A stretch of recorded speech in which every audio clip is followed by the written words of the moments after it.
If I have a mental health issue and want help, my health provider, loved ones and I can look at available service options and decide which will best meet my needs.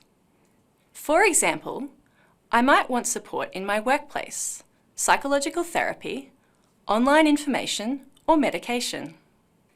But how do planners know which and how many of these services to fund so they will be available when I need them? Australian national and state governments have funded creation of a national mental health service planning framework to help planners make these decisions. The framework provides evidence-based targets for how many people in the population will need mental health services and what services, providers and facilities should be available. It is an important tool for use by primary health networks, local hospital networks, state and national governments. The framework is designed to support coordinated planning across the mental health system, from primary to specialist care. It provides a common language and consistent goals for planning mental health services. The ultimate aim is to improve the availability of mental health services so that Australians have better mental health. The framework model outlines how many people need mental health care and the types and amounts of specific services needed by different groups of people. This is combined with information on service staffing and operation to produce resource targets, like the numbers of hospital beds and providers needed. To develop the model, significant research has been done using published studies, health services data, community surveys, and consulting with over 250 service providers, service users, and researchers. The framework starts with epidemiology, which summarises the number of people in the community who will have mental health problems in a year.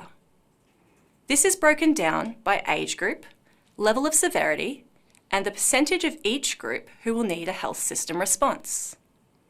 The taxonomy describes the different types of mental health services that should be available in a comprehensive system.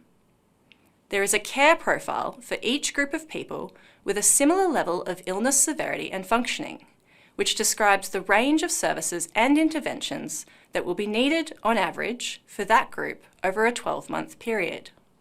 The care profile is based on how mental health care should be available, rather than what exists now. For each service, the number and duration of sessions, type of provider, and likely health system funder are included. Modelling parameters for each service listed in the taxonomy define how a service operates, including the mix of professionals in a team, ratio of staff to consumers, and service costs. The epidemiology, care profiles, and modelling parameters are multiplied to produce resource estimates for a particular population. These include the number of people needing support, the number of sessions, hours of care, full-time equivalent staff, mental health beds, and costs.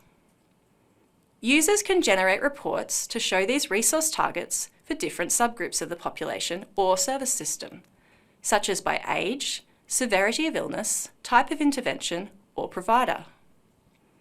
Results can be adapted for the size and demographic mix of a particular area of Australia, like Victoria or Northern Queensland.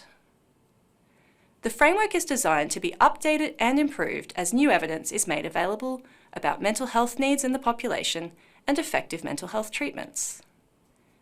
It is being used alongside other data and consultations to inform planning and commissioning of services to improve the mental health system and population mental health.